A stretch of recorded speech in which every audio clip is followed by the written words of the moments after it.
the game was different, right? The rules was different. The ball was different. The Euro style is different in America. The Euro style was a lot different than America. That's the first time y'all seen that Euro step too, huh? Absolutely. Very fortunate to have a Brit-born legend, Mr. Ryan Richards. How you doing, sir? Very well, man. Very well. Had a few kind of lingering injuries so far. Just trying to go over, get on top of them, and still got half the season left in Japan. So focusing on that and going from there, really, man. But apart from that, all's good. Family's healthy. Managed to avoid COVID, so I can't complain. Nice. So yeah, we're gonna go for a brief background. You are not from the ends, you're from Kent. I don't know, some might class Kent as the ends, but you know what I mean? I'm from South London, so you know what I mean? Kent's the Garden of England, the greatest part of England, and that's it really, So. Oh, the greatest part, okay. So you started playing for Medway. Talk us through, take us through a little of your history, because you started off in Medway playing for the Crusaders, and then you kind of got discovered and went overseas and played for 25 clubs, if I'm counting correct. I think it's more, because I do a lot of playoff kind of. I did a lot of teams in the Middle East for playoffs, for cups and stuff. So I've been fortunate to play for, I would say, 25 minimum. But for me, my story, from Sittingbourne, Kent, so that's East Kent. Huge football fan, that was kind of my first love. And track, loved the 100-meter sprint, 200-meter sprint, 400-meter sprint. I only played football, went over to Jamaica to see my brother and my family, and he was playing basketball. He was huge into and one street ball, fell in love with it, came back to the UK. There was nothing really around, especially being down in Medway, Thanet area. And then my brother came over a year later. He moved to the UK. My dad brought him over, and just was playing with him every day. Managed to meet a coach, Nick Reed, that was with the Thanet Rhinos. Practiced with them a little bit, played with them.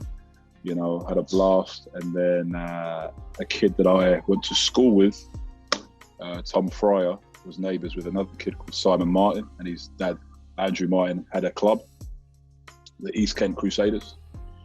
And we would commute from Sittingbourne to Canterbury, 2 times a week. And if it wasn't for him, I probably wouldn't play, because I didn't have those rides. We didn't have the money for train fare, stuff like that. So very fortunate.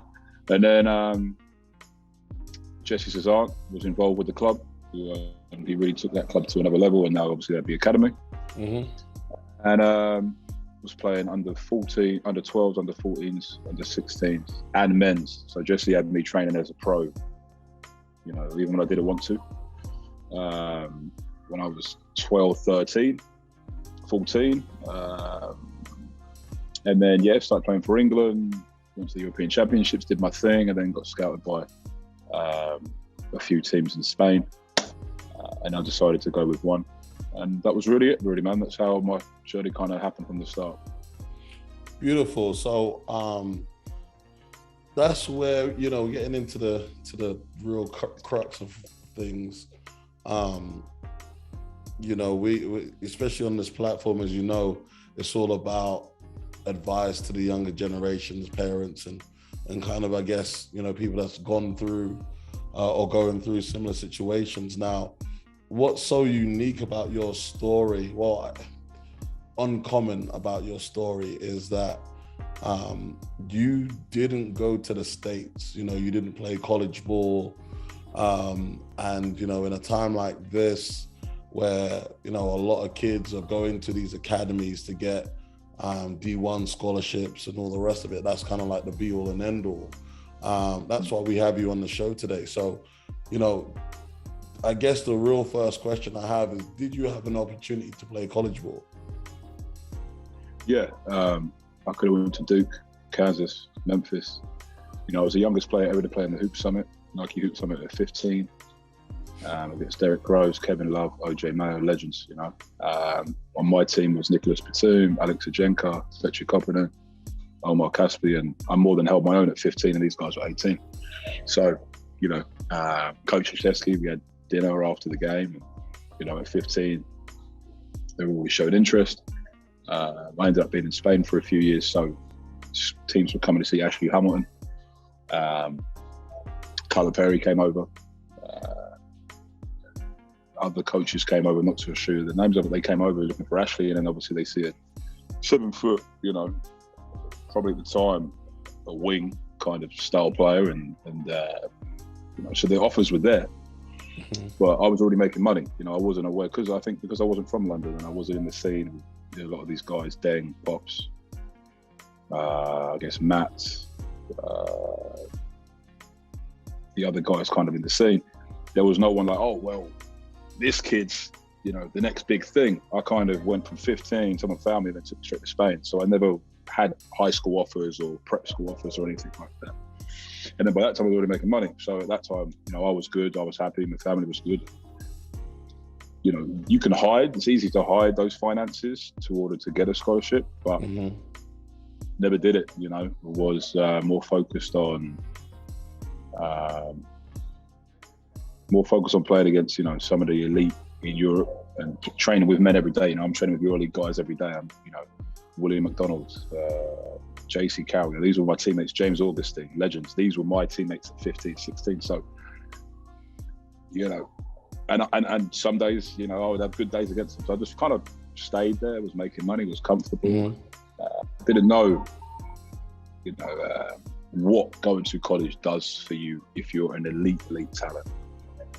But I think today, a lot of these kids, you know, a lot of players, you know, I don't think a lot of people know, but I was, you know, probably the number 1 ranked 91 born in, you know, the world with Nicole and Mirotic. Dujon Muesli and me were 1 and 2, and then Mirotic was maybe 4 or 5. So college and high school just wasn't a thing, you know. I didn't really think of that. So I think now with social media, you can be scouted, you can be found. If you really got it, people are going to see it. It's an interesting thing that you know. I guess that stems 2 questions. One, were you aware of your profile coming up? You know, if you know you're going to the Hoop Summit, you're playing against these pros. I mean, obviously you're 15 and you're like, hey, these older guys, these men are good, but was you aware of the talent level, or were they, you know, more or less your contemporaries? You know what I mean? Were you just like, hey, I'm hooping with a bunch of guys that can play ball, or were you like, wow, like these guys are worldly talents? No, I had a guy, you know, Roberto Oriana was in my corner, and he took me to those places. First day we got there to Memphis, they gave everybody a huge suitcase of, you know, Nike gear, and they didn't give me anything. And the reason they didn't give me anything was because of eligibility, right? That's why they didn't give it to me.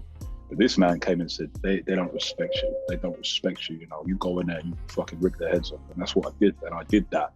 You know, this guy was a mastermind. He knew how to trigger my buttons. He knew how, you know, I didn't have a father in my life. He knew, you know, I had a single mother. He was very smart. But, you know, and now I look back, I appreciate some of the things he did. Because if I would have went in there and just happy to be here, you know, I went in there and, you know, I came for every single body, and that is huge. You know, for me, that's what I look for in young talent. I don't care if the kid's 12, 14, 16. If he's going against men, you know, or older guys, and he's coming at them, that shows to me you've got that inner dog. You know, you've got a chance. So when I left there, I went to Rice University with John Lucas, who's now the assistant coach of the Rockets, was the Spurs coach for Popovich, etc. And I'm guarding Big Baby. You know, straight out of LSU, I'm guarding J.R. Smith from the Nuggets. I'm guarding Gerald Green from the Celtics. I'm guarding Greg Monroe. I'm guarding, you know, these guys when they're coming through. And I'm, you know, not dominating them at all, but I'm holding my own. I'm competing. I'm playing well. And so to me, when I see Big Baby win a championship in 2008, I'm 2 years away from being eligible. But I'm like, I could do that now. You know, I could do that, but I got to wait. And you know, I just got put in situations where I didn't. High school was a joke to me. College was a joke to me because I'm playing with men. I'm playing with guys that are going through the league. So it was never really, you know, without him, I wouldn't have been in them situations. I wouldn't have had the confidence, I wouldn't have had the belief, and I wouldn't be the player I am, or I'd still have the mentality of just kill. You know, I'm year 16. I'm not a fan of, you know, the team events, the team dinners, all the stuff that comes with it anymore. But as soon as we play, you know, it takes one person to feel themselves, you know, think they're better than me. And I still have that rush. And as long as I have that rush, I'll keep playing.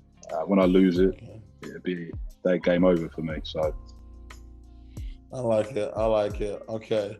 So that kind of answers you know, the next question of, you know, why choose pro over college. But you know, do you think that you would have been developed more playing college ball? You know, do you think in the long term it would have made you a better pro, or hey, just where you was pretty fine? Because, you know, in college, you know, they're trying to gear you up for the pros rather than just throwing you straight into the deep end. I would have been more disciplined. I would have, no question, been a top 10 pick if I went to college. I was a second round pick needing double shoulder surgery and not playing. I played 6 games. So if I would have went to college against kids my own age after playing with, you know, these legitimate NBA stars, I think college would have been a breeze. But I don't think. I think I needed older guys in my life to kind of, you know. I think I was spoiled very young with big time coaches, you know, with legends in the game. So I never would have respected these people that were trying to tell me what to do when I had vets and that showing me what to do, you know. And I just think I was shown too much too young. If I would have tried to convert it to college at 18, I think it would have been too easy. I think I would have partied a lot. I would have pissed around. I'm pretty sure I would have got in trouble because, you know, there just wouldn't have been any competition. Because going into 2010 draft, the only guy that still to this day I think is,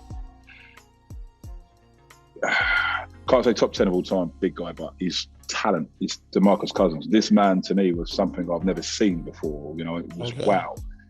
But Hassan Whiteside, Daniel Orton, Carl Aldridge, great players, great careers, all of them.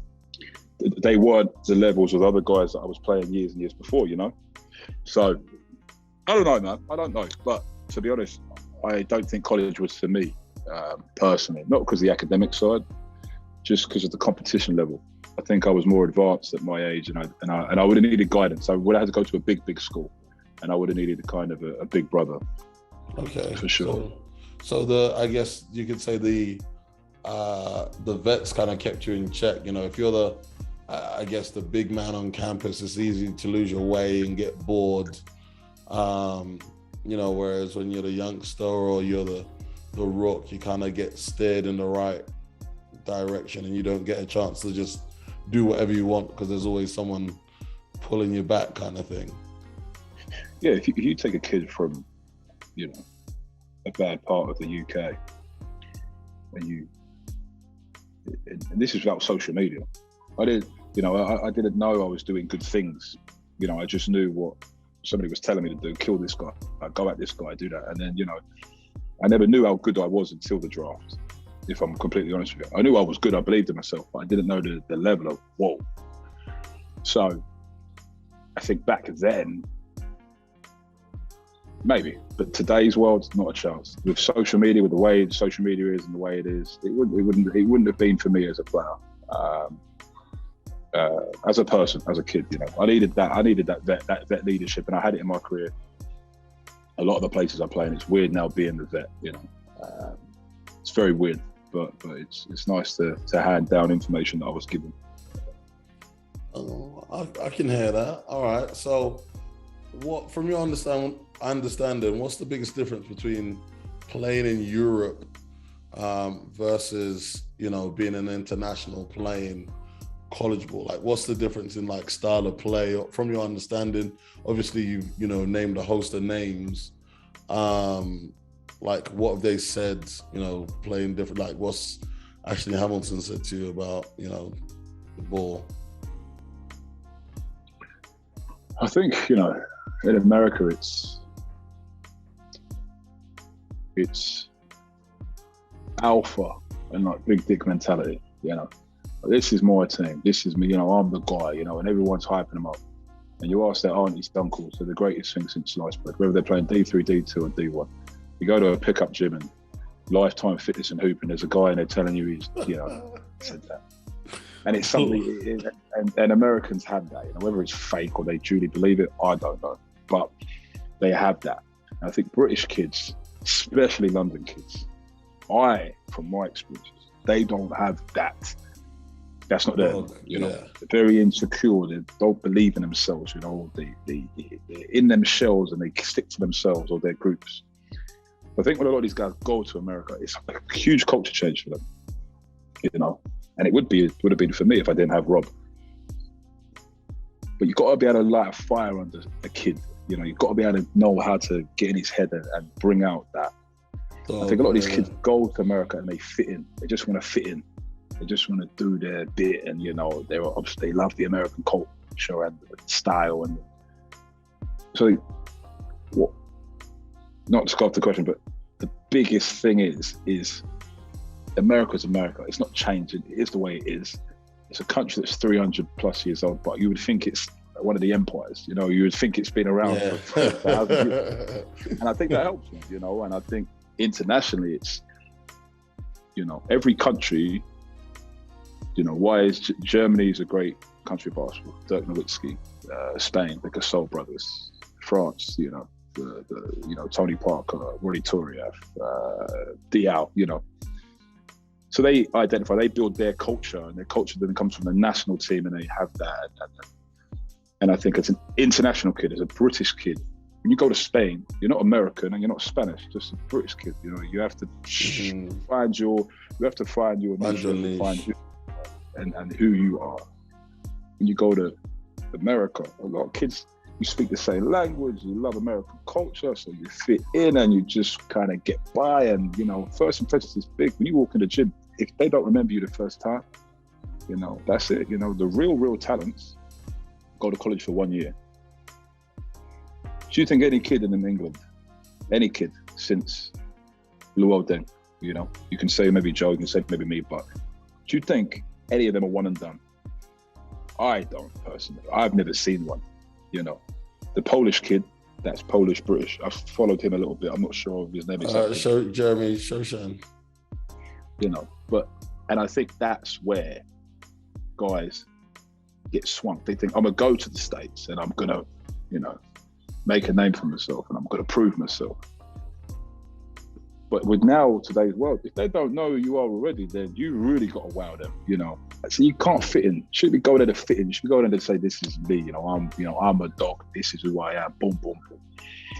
So I think the difference of style of play. I've gone way off the question. My bad, man. But the whole style of play. Good. No, this is great stuff, man. I think the style of the game is America. It's confidence and it's belief, you know, and it's dog. You know, if someone gets in your face, you go in their face. You know, the culture in Europe it's different. Every country. I played in 12 different countries, I think, in Europe professionally, but every culture is different. But they have something about them, you know. And for the UK, I just think I don't know. As a British guy, I don't know. I know teams in Asia that I like. You know, I'm Jamaican. I'm not British. They tell the media I'm Jamaican. They don't tell the media that I'm British because we don't have it, man. We don't have it. So I think the difference in style of play is America are going to take it, you know, and it's quick, it's fast paced, you know, it's killing that guy. I think in Europe, and I hate saying Europe, but in Europe, it's roles, it's fitting in. There's more coaching because it's knowing that, hey, you know, I was 6'8" for the longest. I was 6'8" for the longest. I didn't grow. I was 6'8" for the longest. That's why my skill set is the way it is, because I was a three. You know, they're like, we want you to be a Tayshaun Prince. I was playing the three. I was bringing the ball up. I was running the wings. I was coming off pick and rolls more than I even played in the post. I didn't play in the post. because we had a 7'2" guy, we had a 7-foot guy, and we had a 6'11" guy. So at 15, I already had a role, I think the right situation, you can develop better in Europe. But I would not send a kid to the States. I would not send my child to the States unless I was like, you are that guy. Like, I'm not sending my kid to the States if he's going to go to a mid-level school or be a D2 player. Academic-wise, yeah. But, I'm talking about as far as the game. Yeah. In terms of performance-wise. I can look at a kid in a minute, 2 minutes and tell you, he might not be the most talented, but if he has that inner, then there's a chance. And you go to the right program, it can work out. But at the same time, I don't know. I couldn't tell you what's a good program in Europe. I've been gone so long. So, I would say different style with speed, aggressiveness, that inner dog. And I would say in Europe, it's more mental, it's more role, it's more team, which I think a lot of players from England, it would benefit them. But now with the passport situation, I don't know if their class is Bosman AB, So, yeah. Tough now with all this COVID and, now the UK is out of the European Union. So, yeah, it is a difficult time all around. I was going to ask, do you have any regrets about not playing collegeable? But you sound pretty, positive and, very self-aware of what you would have been like going to college and self-aware that you knew what you needed. You needed, the support of older guys and, really seasoned coaches and all the rest of it. So, would you agree that's, you don't feel like you've missed out? No, I don't think many people can say they played in 50 countries, set themselves up at 30 and had it's rare, to get anything out of this game is rare. So there's no regrets, The only regret I would have is maybe playing games where I didn't have serious injuries, but you never know, you can't control that. Could have got off the plane, signed for Kentucky and had a career-ending injury first game, So I think you never have regrets in this game. You just, if you look back and know that you've made a living and you've, got memories, made friends along the way, understood cultures and seen the world, that's a win. How much you make is dependent on what you class as success, So, no, I wouldn't say I have any regrets. I just maybe I would have maybe pulled out of the draft, had my double shoulder surgery, and then came back again the next year. Then maybe, but at the same time, Spurs took care of me that whole season. I was there. I was around Tim Duncan legends, and I learned so much. That's with me forever. And so, it's tough. It's tough. But be very, very, very, very grateful. Very, very blessed. Very grateful. And I've had a great career, and I think I can still go with my skill set a very long time if I decide to. Happy to hear it. All right. So when you was young and you was going to all these different workouts and tournaments and stuff, what were your aspirations? These young guys now, they have aspirations of playing college. Some want to play pro. They don't know. What were your aspirations when you kind of got into it? What did you want to achieve? I wanted to be the number one pick for the 2010 draft. That was always my goal. That's what I was embedded into me at 15. And I always would say it, I'd always say it. And that was my goal, just to go to the NBA and, just make millions. That was it. I didn't really say, because for a kid where I'm from, you just want to be comfortable. You want to have security. That's all you really want. And money brings that. If you walk around England and say I play in the NBA now, but 10 years ago, what's that? The National Basketball Association. National British. It has no levels. When I'm Did you mean NBL? What is it? When I'm in America when I'm in America and I'm hooping in the summer, people like that. That's my riches. This dude was the nicest, big, and that's cool. That's great. It makes me, I appreciate it. I appreciate my game. But when I go lifetime and I hoop, and guys are telling me this and that, do you hoop? I'm like, nah, I don't hoop. And I'm like, nah, and then afterwards they look you up and say, oh shit, you were drafted. It's a huge thing in America. It's a huge thing being drafted. It's a great honor, It's an amazing thing. But to me, it's an amazing thing. But it's like, that's not what life's about. It's about setting yourself up, because most people go to university to become lawyers, doctors, and have great careers, and comfortable lives. So you choose something that's like basketball. It's a gamble. It's a risk every game you play. Instability, snakes, business, sharks, all this stuff. So it was to be the number one pick of the draft, 2010. That was always my goal. That's what I told everybody. I wanted to kill everybody along the way, and just make a lot of money. And that was it. To be honest, didn't want to be liked. Didn't want to be liked. Didn't want to be a good teammate. Didn't want to be friendly. That was it. I was like, coming here. That was it, man. I didn't really enjoy. Whoa. We're not just gonna graze over that. How can you just not want to be a good teammate or like a good person? Like be because liked? I didn't know how to be. I didn't know how to be. I grew up in a very white area. People always against me. It was always my fault. I was blamed for a lot of things. It was hard, man. So I was like, this is an opportunity where I can make millions. If you would have told me, if you would have sat me down at 14 and said, how are we going to make millions? I wouldn't know how, And now I'm seeing the light. I'm just getting a glimpse of this hoop stuff. I'm getting a glimpse of all these little things. There were so many things I did. I didn't step back and enjoy them. So many places I've been in the world. I was like, I'm here just to come here, kill this dude, and boom, go home, and then next check, next team. I didn't enjoy it, I didn't. We would. I remember we played AAU. I played with Kenneth Fareed for the New Jersey players, and we went to some outlet in Florida. Was it Florida? It was Charlotte. Some outlet. We went to Duke. We went to North Carolina and saw the arenas, and I couldn't give it. I was like, what? When we played. When was the next game? When's the next game? And that was it. That was all my focus was. I was so driven. I was so focused.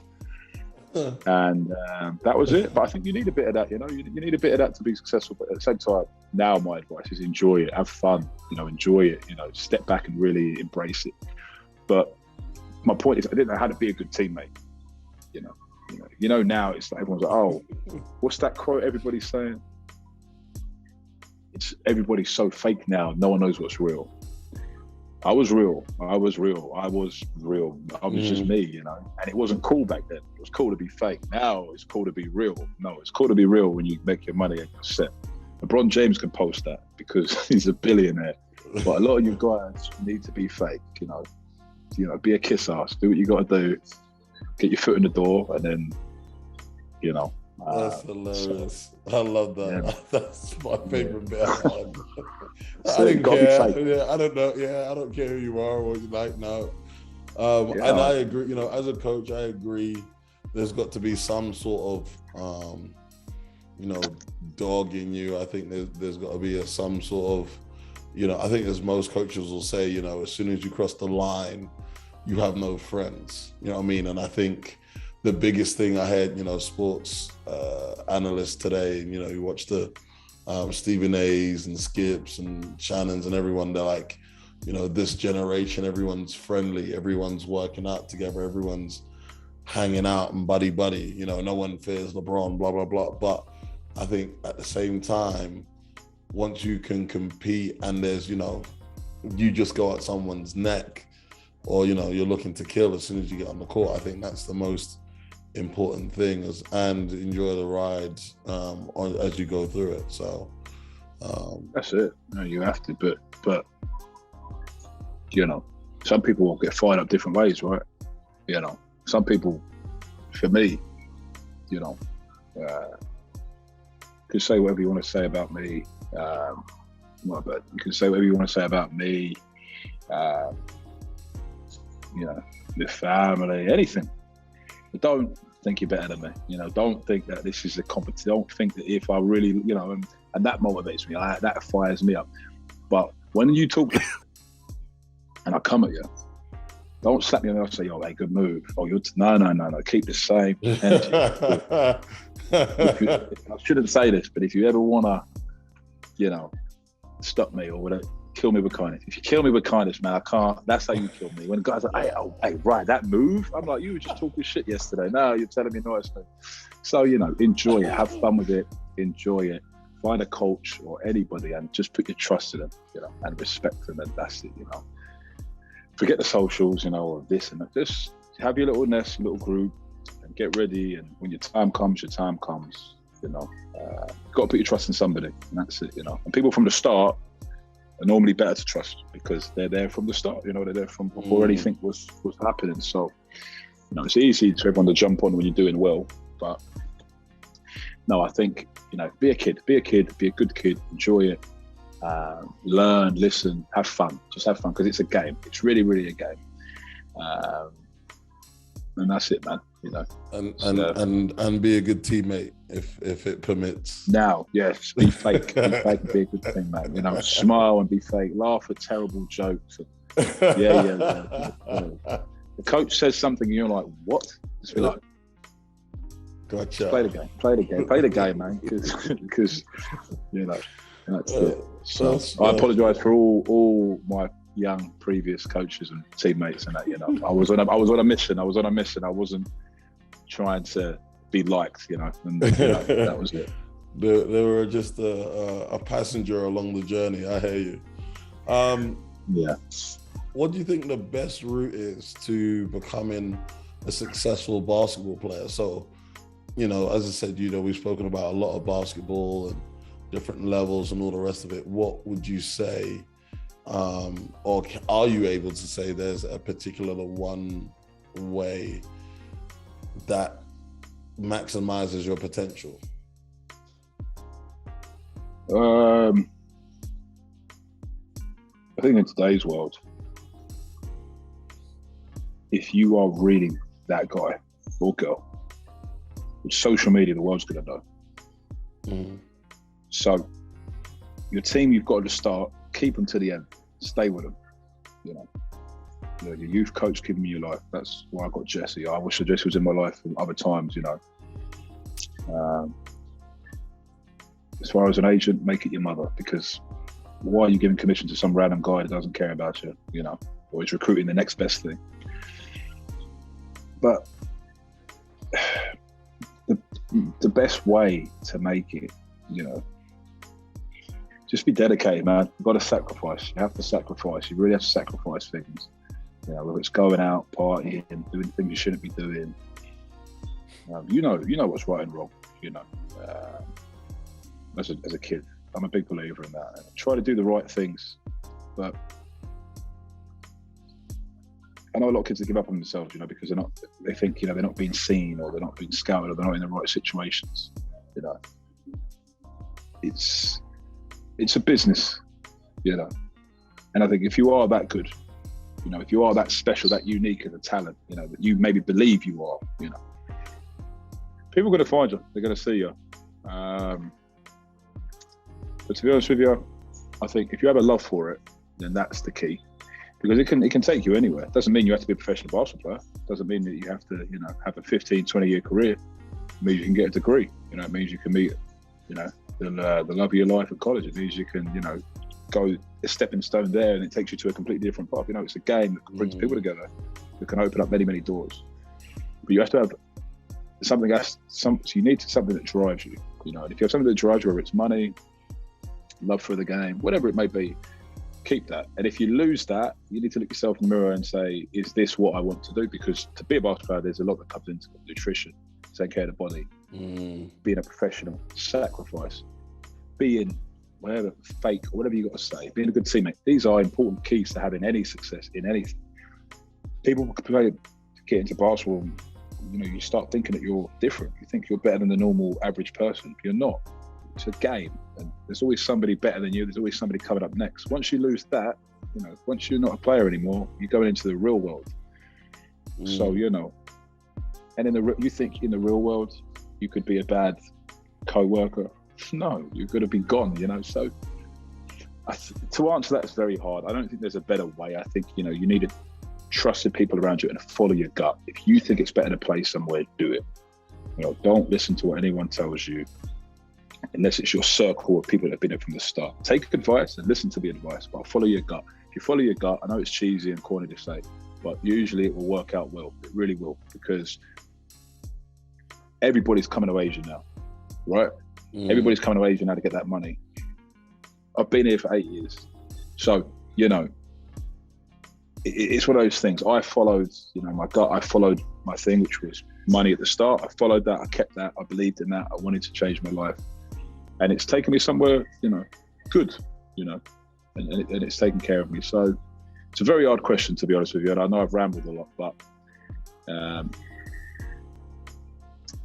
it's a tough one, to be honest with you, man. But I think you can take things from it. You can take them to the real life. Okay, I'll take that. I don't know if there's a particular way. I know you was kind of like mentored. You said you spoke to Jesse and you got these deals, but how? If there's another Ryan Richards, let's say there's a Ronaldo Ricardo coming through the ranks. And he's looking to, start his pro career. What advice would you give to him? Just contact me. Just reach out to me.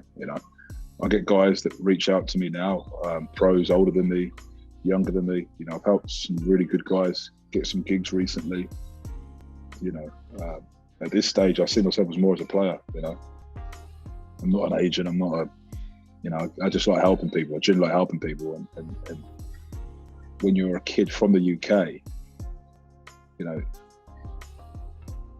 there's no culture, right? You haven't really got any kind of system or structure. So if you're an elite talent, who are you going to go to? Who are you going to trust? You need to trust someone that's been there and maybe, has learned from their experiences. The Llewellyn Dengs, the Pops, myself, Joel, guys like that.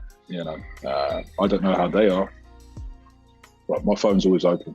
If you ever need advice or help, or the recruiting period, or you're not knowing who to trust or whatever, a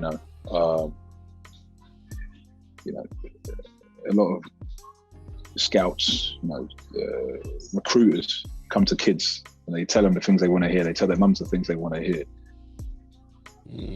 Make a Zoom, get me on the call. I'll be like, listen, what are you getting from this kid? What are you putting into him? What are you investing in? And what are you expecting out? Like, cut the, because that's what it is, isn't it? No scouts coming to England recruiting a kid and saying, I want to give him I want to help him. That doesn't happen. This isn't blindside, it doesn't happen. So it's a business and that's all it is. And if, your kid gets recruited to a school, he might not be the number one kid they were going after. It probably wasn't the number one kid they were going after. There was somebody else, right? And it's really a business. It's a horrible business, a horrible game. And if anyone, especially from the UK, ever needs advice or help, just call me, DM me, reach out to me, and let's see the options. Let's see what you want to do. It's what you want to do. It's not what someone's telling you, or I think this is better, or I think that better. Unless they've done it themselves, or they've got experience in doing it, or they've been there from the start. It's like a person on the street telling you to do something. I have no tie to you. So I think it is get your team from the start and keep that team to the end. Because if you're someone's youth coach from 10s, 12s, 14s, 16s, you may not know as much as other people, right? But you've got that bond, you've got that trust, you've got that connection.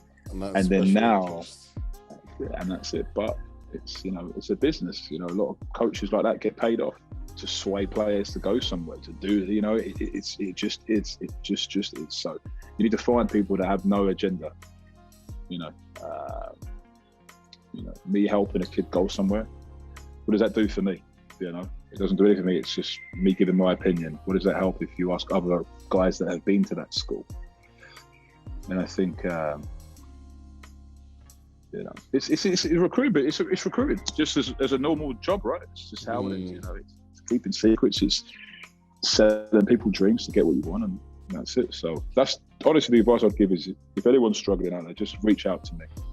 And that's the whole purpose of this show.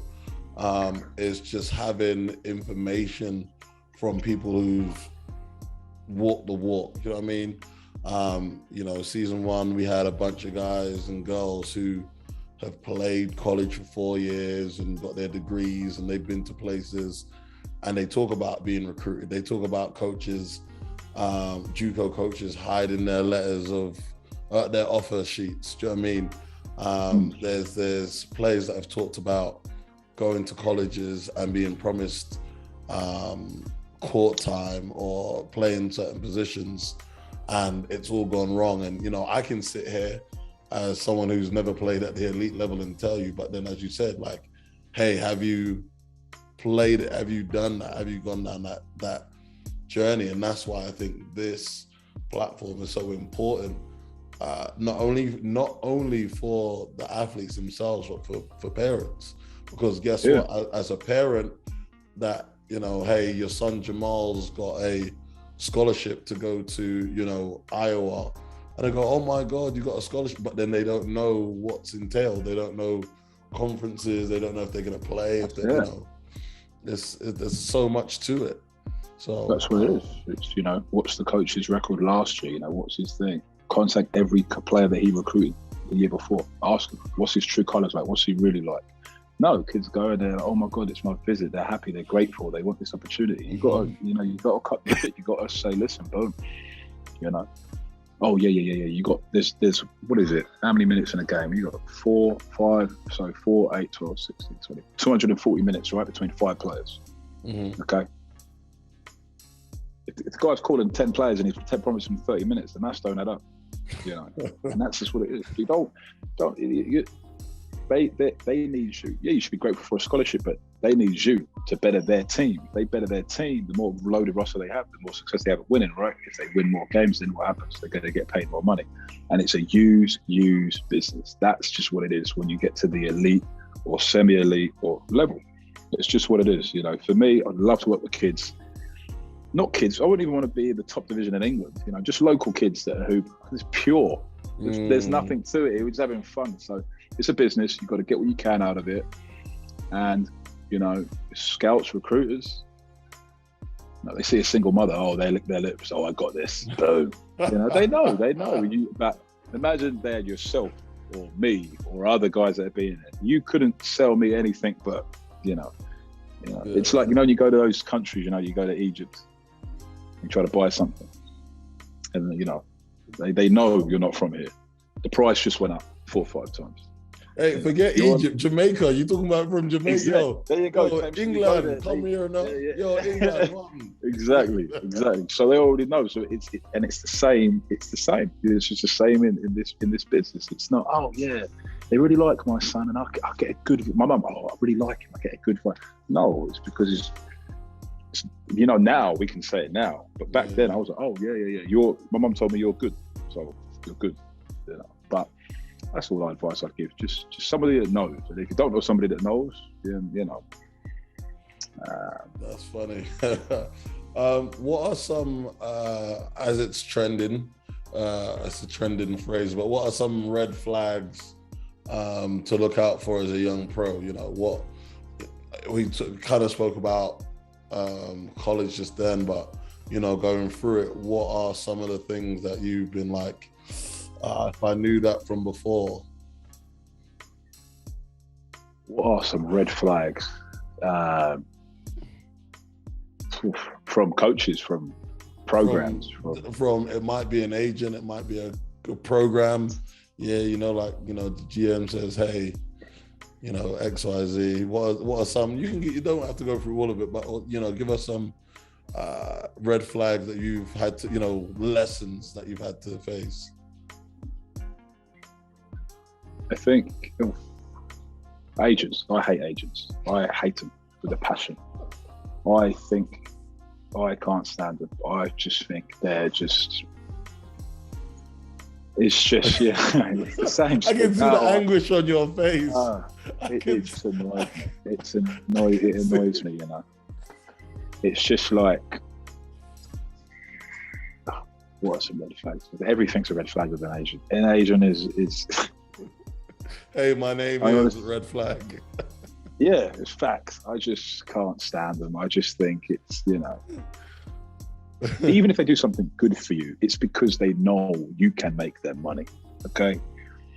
It's not because they generally care. There's so many red flags. There's so many red flags. I can see that you're flicking through the whole handbook of like shoddy deals. And, I remember I signed with Luol Deng's agent because it's Luol Deng. So boom, the GOAT of the UK. And then when I saw him around other NBA players, I just saw how this guy was not respected. He was not the guy. He was like, he ended up stealing $1 million from Richard Hamilton, and I think he went to jail for it, and that scarred me with agents. I trust this dude, and that really, I was just like, whoa. But I think with red flags agent, if he's not the top dog of an agency, I'm good, man. Dude, I don't even want to get into stories. I've got millions of stories. This has to be like a podcast with just agents. But a red flag, I would probably say, if they message you and ask about other players on your team, it's like, oh, when you like a girl and you say, hey, bring your girls out. Like, hey, what's your girl's name? Because my boy. I'd say maybe that. I don't know. That's a hard question, man. But there's many red flags. I just think, just ask about. That's the way I would say. If you're interested in somebody, ask. You see how these girls have been putting guys, they fall in love with a guy and they post him on TikTok. Before I say yes, does anyone know this man? Yeah. I think it's the same thing with agents. Just ask, because everybody knows everybody in this business is a small circle. So I would just say, do your research. But we'll do another one about agents, and we'll go depth. I do want to do a season for young for agents. Pros. What I mean? Yeah, kind of just dedicate the guys coming out of college, because this is all pre-college stuff, and getting on that journey as a 15 to 18-year-old. But I do want to do one for guys that post undergrad, or they got their degrees and stuff. I do want to do a series for them just dedicated on agents and contracts. That'd be good. Yeah, that would be very good. I think that would be good for the young guys. But anyway, I don't know if you want to talk about this one, but what type of pay would you expect as a rookie? It doesn't have to be like to the dollar amount, but coming out as a 16 to 18-year-old or 18-year-old, what would you be looking at pay wise? It's all about resume. If you've got a resume, you're going to get paid. If you've got an NBA stamp in your thing, you're not going to make less than X amount. If you're the number one player at the European Championships, you can ask for X amount. You kind of guide it off of what other guys are making. That's a very hard question. The market's changed. Back in the day, guys was 7th, 8th option in ACB making 400K. On not top teams. Now that's a top player. So the money's changed. The market's changed. It's down.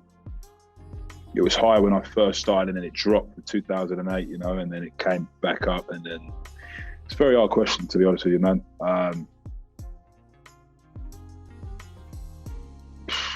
couldn't answer that one. That's tough, because if you come out of the UK and you're a talent, okay, your contract's going to be based off if you become a EuroLeague player, if you become a men's player, because you're a youth player, you're essentially getting accommodation, food, schooling, and a little bit of money. So it's probably better to go to college, to be honest. You're not going to make, Ricky Rubio was one of the,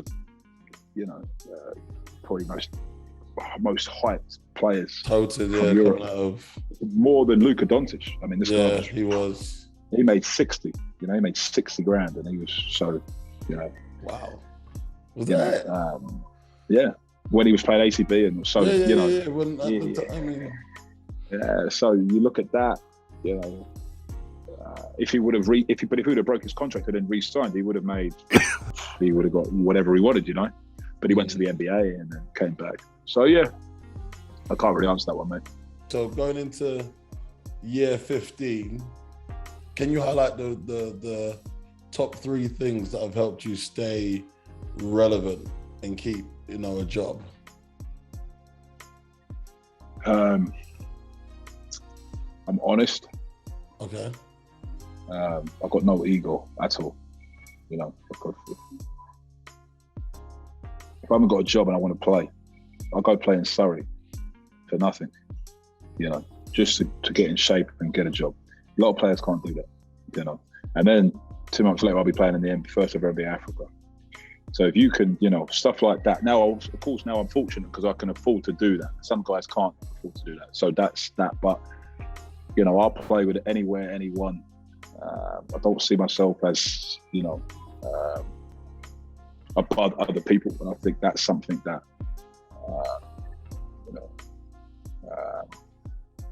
why I'm kind of, seen as a jokester and, the geezer in the UK, because I'm just, I'm comfortable with myself, but I know, I'm cool with everybody, I think that's why people come to me as well, because they know I'm real. I think being real, being honest,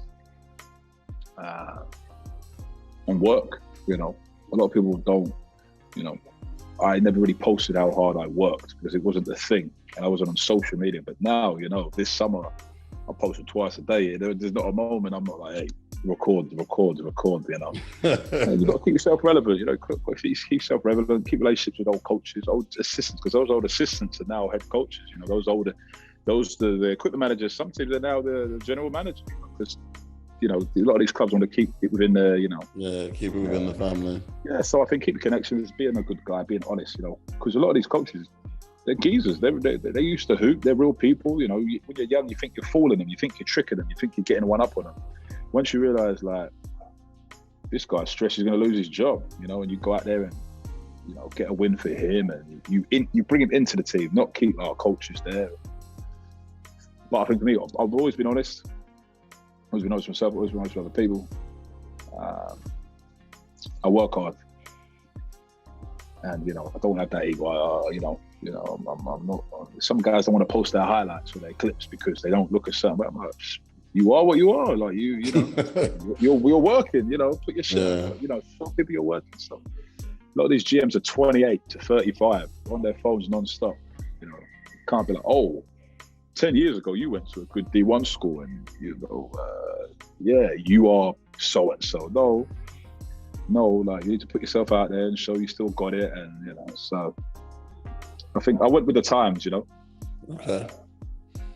I like that, and the whole to stay relevant. I can't remember, there's a guy on social media, and he was talking about the evolution of the market. He's talking about, Blockbuster going out of business, Toys R Us.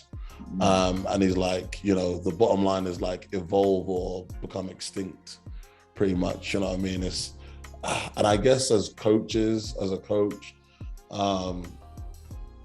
I don't know, there's this thin line of, this is the way we used to do it, or this is the way it's supposed to be done. This is traditional methods of coaching, developing a team. And then there's there's a new wave. There's a new way of doing things. So for sure. I think that's a big thing. Adjust with the times. I agree with that, and work on your skill. Work on your skill. I posted a video in the summer of me, hooping with some really good pros in Nebraska. I was surprised there were so many good players from Nebraska, and that were there.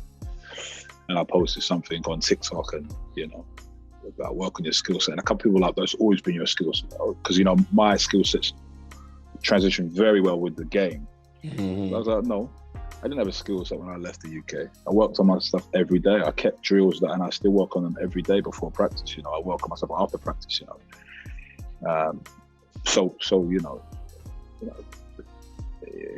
It's if the body's breaking down, I was a very good athlete early. It wasn't an extreme leap, but my first step was elite, and I had the skill with it.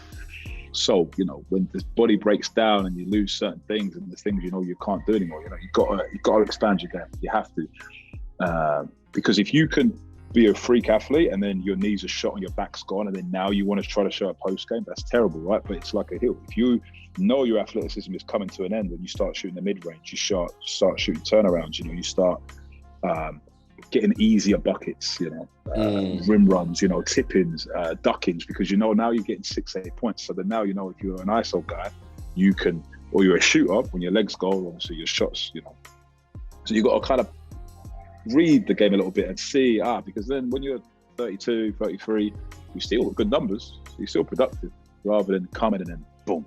Yeah, so I think, drop off.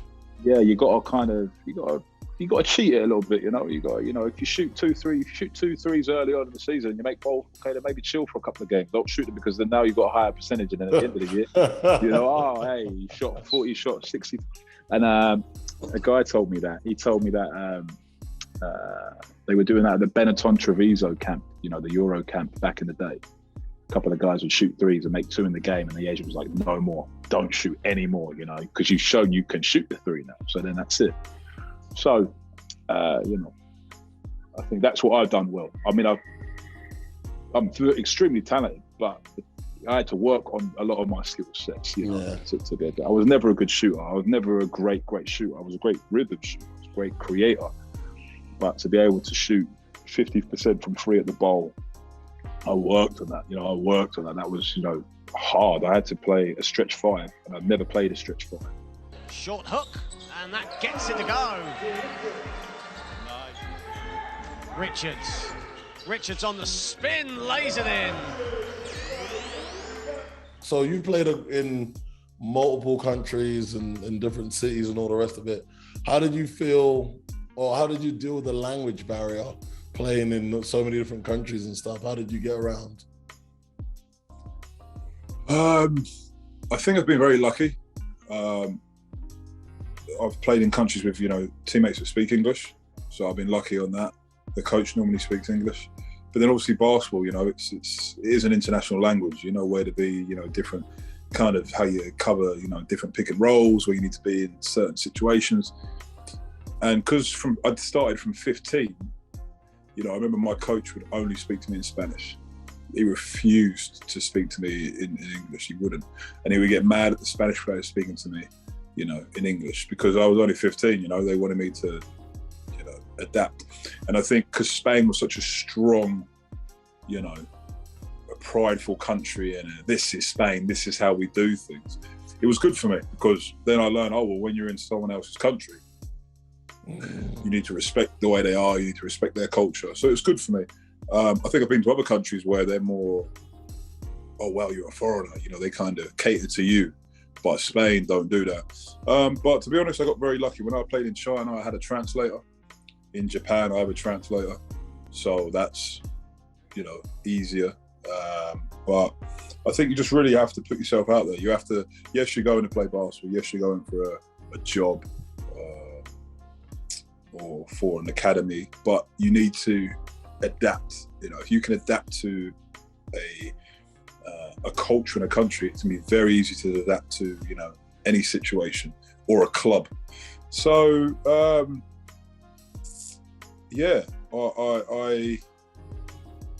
would say I got lucky with a lot of teammates and people that were understanding. But then I've also played in some countries where they're not. And I was already kind of programmed from Spain. Okay. Last few, best country you played as a pro. Best country you played in. Best country you played in as a pro. Iran. 1000%. Nothing like the news portrays. Super passionate, sensitive people, funny people. They've got a culture of, you know, a lot of people, the Persian Empire, they go back. People don't even think of that. They think of the Greek Empire and, you know, the Roman and that. It's just full of culture, colour, beautiful people, amazing food, natural food, good food. When I went there when I was 23, I had no facial hair. Stayed there for 3 years and it came in, you know. A little bit of chest there. No, my favourite. Played in the north, where the people are kind of fairer. Played in Tehran, where it's 23 million people in the capital. People from all over Iran coming in. And then I played in the south. You could see Iraq from my bedroom window across the river, where they had the war. Some things are still there. So it was amazing. Abudan in the south, beautiful food, the shrimp, the seafood, the spices. Unreal, beautiful. To me, it was my favourite place to play. Simple living, money was always on time for me, took care of me. Nice. Gave a little bit of special treatment as well, which I like on some teams, when they look after you. And that was it, mate. That was my favourite place to play. And Austria, Vienna, another one of my favourite places to play. Clean, great economy, low crime rates, very professional. Not as strict as Germans, a little bit more laid back, but also very kind of which was good for me at the age that I went there. I needed a bit of that. So yeah, structure, little structure, a little bit straightening. Yeah, they're my two. Austria and Iran are my two favorite countries, I'd say. Okay, I don't know how you can answer this without saying too much. Don't want to get into your wallet too much, but what's the most lucrative market that you played in? Iran, so maybe that's why it's UAE, United Arab Emirates, which was a good place to live, but I was very young and I wasn't ready for that. And China, I would say China, Iran, and UAE.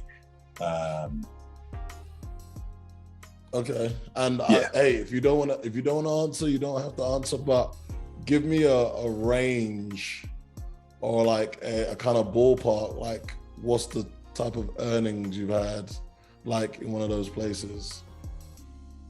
$10 million. No. Yeah, take it, man. So I can't tell you my numbers, man. $10 million. Yeah, man. I'm not really that guy, But you're good. Okay. Hey, as I said, you don't have to answer. I'm just, you know what I mean? Yeah. I mean, it varies. A lot of guys go there at the end of their career. I went there in my prime, and that's why I was so successful, and the money just kept going up, because a lot of these guys are ex-NBA, 34, 33. They're like, I'm just here for 2 more checks. And they still get good money. But, for me personally, I don't really go too deep into what I make. But it was, those years there set me up for the rest of my life. The years in Europe were a grind. They were a grind. They were, the selling the dream of, oh yeah, you come here and, I was played in the EuroLeague with Gdansk. And the money there, you would think it would be phenomenal because it's EuroLeague, and it was good money. Don't get me wrong, it was good money, but compared to some of these countries, no, because these Asian countries now. I mean, look who's over there now. Ovi's over there. Miles is over here. Guys are coming in now. Ex-NBA guys are dying to be over here because this is where the money is. Asia just pumps money into it. Europe, to me personally, is dead. Ooh. With the oh yeah, come play Leb Silver, come play Leb Gold, work your way up the ranks. No. You're telling me I just seen you buy that product for $40 and you're gonna come to me the next day and sell it for $200? No way, my friend. And that's the thing, these people know your contract, they know how much you make. Now, if you go there and absolutely destroy and you're boom, boom, boom, then you have a chance, right? You have a chance to go and get more money. But you have to remember, the other 6 imports, 4 imports, 3 imports, they got the same mindset as you. So now everything has to fall in place. The coach has to like you, the local players have to like you. The financial situation of the clubs, which in Europe is bad, have to all fall into place for you to have a great year. So I had 8 years in Europe. I had 1 successful year, and it was only 4 months where I had 4 games in a row of 40 plus. I averaged 26 in Hungary or 23, led the Euro Challenge in scoring, and that was in 4 months. The start of that season, I was averaging 8 and 8. Terrible coach. Or, we didn't get on personally. Don't say it was terrible, we didn't get on. The next coach we had didn't play me. And the third coach came in for 4 months, and then boom. And then from there, I got to go to Asia, and then I never looked back. So, yeah, doesn't really have a question. But, yeah, it's good. Yeah, Asia's where the money is, but it's timing. I wouldn't recommend players going there if they're young, because I was 15, so I already had years in Europe, 4 years. Then I had 3 years in Europe where I tried to make it work, it didn't. So I had 8 years as a professional. So it was easy for me to go to these countries where, I got you. But if I was 22 out of college to go there, I would expect the world and think this and think that and think this.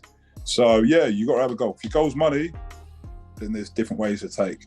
But a lot of agents want you in Europe. You know, they want you where they can control the market and they know the age, they know the teams and GMs and stuff. So let's just say 10 million. Say $10 million. Okay, I got you. Like, and you know what? Because you're like so cool with it, I'm like, 10 minutes. Like, yes, no, no, yeah. no, it wasn't 10 minutes. Trust like, me, man. I don't know. Like, I wouldn't put it past you. I wouldn't. You know what I mean? No, it's not. It's not. It's no. If it was, yeah. My face would be out here, man. I would be huge.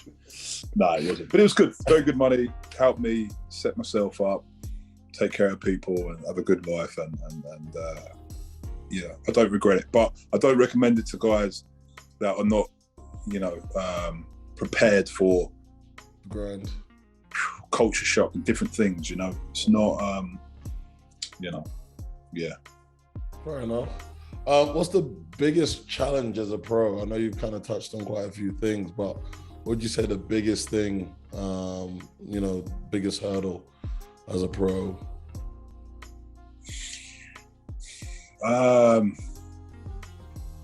Would you say it's like uncertainty of the next contract? Is it, like being away from family? Is it, I know you said in Iran the pay was good, but was it, some places you hear these horror stories, right? People go places and money's late. Was that ever a doubt or, For me, my story is unique. So to me, I would say I was embedded so young, so there wasn't really too many challenges. The uncertainty of a job, I was never crazy with my money. So I would always stack it and then I would kind of use it if I was waiting a little while. But I've always managed to get jobs. I've been fortunate to always get gigs. And if I didn't, I would go to Surrey and play for a little while just to get a rhythm and then I would head off. But I think for a lot of guys, it's the fear of missing out. I think they think they're missing out on, birthdays, family events, being in that world of where you're in a community and, you have your Thanksgiving, for example, on your side, and the Christmas and the holidays. But I would say for me, it's the ups and downs. I think you can have a bad game and be really down, really, really down. And you can have a good game and you're high, you're on the top of the world. You hit a game winner, you have a great game, people are talking about you, your agent's hitting you up. And I think the hardest thing is a support system, because if you're down, you're down. If you're up, you're chasing that next up. So I think it's injuries and performance. I think injuries are really hard for me, especially at this age. I struggled with them to get through. I know what to do. I do the right things. And then when it happens, you think, is it father time or is it I'm just older? And it's hard to really reset the clock and get back on track and get that grind back and get your rhythm back. So I think injuries, I would say, very hard, and being able to control the ups and downs, because it's a lot of people struggle with that, and they give up and they start being destructive, drinking, whatever, not eating bad, doing, not being a professional. So I think when things are bad, it's hard to stay high, I would kind of say. But I think for me personally, injuries, It plays with you mentally. It kind of, yeah. I can see that, especially, you know, if you've got an injury and it's coming towards the end of the contract. Do you know what I mean? I would imagine it's like, crap, who's going to take me with one bum leg or an ankle or uncertainty. I think you hit on the head. Yeah, that's true. That'd be a stressful situation, and you know, same thing with your agent, right? You know, hey, I've torn something, I'm out for 6 to 8 weeks. Season finishes in 2 weeks. No one wants to sign someone who's kind of busted unless you're all that and a bag of chips and a can of Coke, right? So, I mean, that's it. It's. I remember when I got drafted, I needed double shoulder surgery, and I went in the late second round, and it was unheard of. You know, it was like, wow. But I got drafted off of what I did in the combine and off of the unknown, you know, and what this guy could be. But the love and the attention that I got during the draft from my agent was insane. You know, they were like, oh, this guy could go top 10, top 15 the way he's doing it. Then when the medical records came out on my shoulders, you could see their hope and their ambition fell off. And that affected me a lot, you know, because I'm like, oh, wait a minute, we were just, you know, all happy and high and thinking about your pocket. That's all you're thinking about. And then when I got to San Antonio and they were like, yeah, you officially need surgery because your shoulders. I remember he called me and said, yeah, your shoulders. They just, there was no like, it's going to be okay, bro. We're going to get right. You're going to get right. You know, it was kind of like, I'm controlling your emotions. Like I'm, you know, telling you it's going to be okay. Like, oh, I'm going to come back stronger. Don't worry. When, you know, you're just sad because you just missed out on the bag. So it's hard, man. It's hard. I think, injuries are a horrible part of the game. You can't control them. And you can be at top level of your game and boom, you know. So I would say that, mate, yeah. The uncertainty of not knowing where you're going to go and what job you're going to get. But I think you've got to look yourself in the mirror a little bit sometimes too, you know. When you don't play well, you don't perform, you don't produce. Yeah. You can't be thinking, oh, yeah, you know, my agent ain't doing his job. Because if you are doing your job or you're playing what you know you're capable of, your agent's job should be easy. Here's 5 contracts, which ones do you want? And if you're not, what's your agent doing for you? Is he really working for you? Is he really pushing for you? Is he really saying give him a chance? Is he really hitting up old contacts and friends for an opportunity for you? Probably not. He's probably just pushing your highlights and your stats and saying he did this. Boom. So, yeah, man. Fair enough. All right, 2 quick ones. Best food. Where have you been that's had the best food?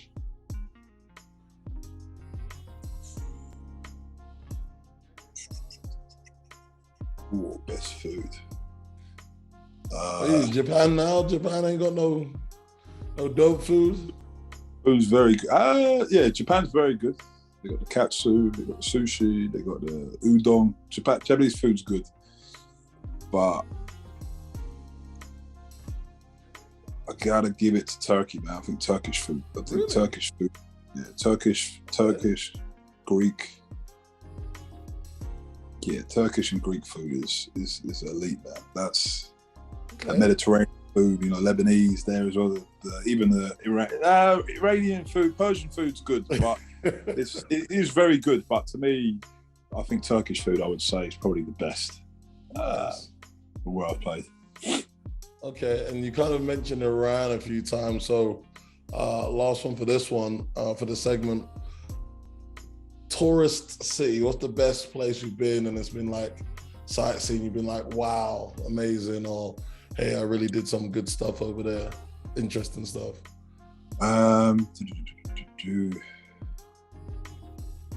Best tourist place where I'd say I've been. Tokyo, pretty cool. Tokyo's nice. Very cool. I've wanted to go there. Yeah, Tokyo's very cool. Hong Kong was amazing. I really enjoyed Hong Kong. Dubai was fun. I don't remember too much, but I had good times there, man. There's lots, man. That's a hard one. And I mean, even to tell you, man, Cornwall, when I was down in Plymouth for a while, like I loved it down there, man. fish and chips, deceive you. I'm older now, man. I'm an older guy now. I appreciate those things. But I when you was gonna say best food, I was gonna say, Plymouth fish and chips. No way. Wait, hold on. I'm not gonna let you finish off. Out of all the places you've been, all the corners of the earth that you've gone to, you're gonna tell me Plymouth is up there. It hurts me because I'm from Kent and we thrive to think we had the best fish and chips in the world. But my good friend, his name's Martin, he took me to a spot and I was like, it ain't gonna be the same as Kent, of my spots in Kent that I know, they catch it that day, they bring it in. Man, when I eat it, I was like, it's good. Yeah, man,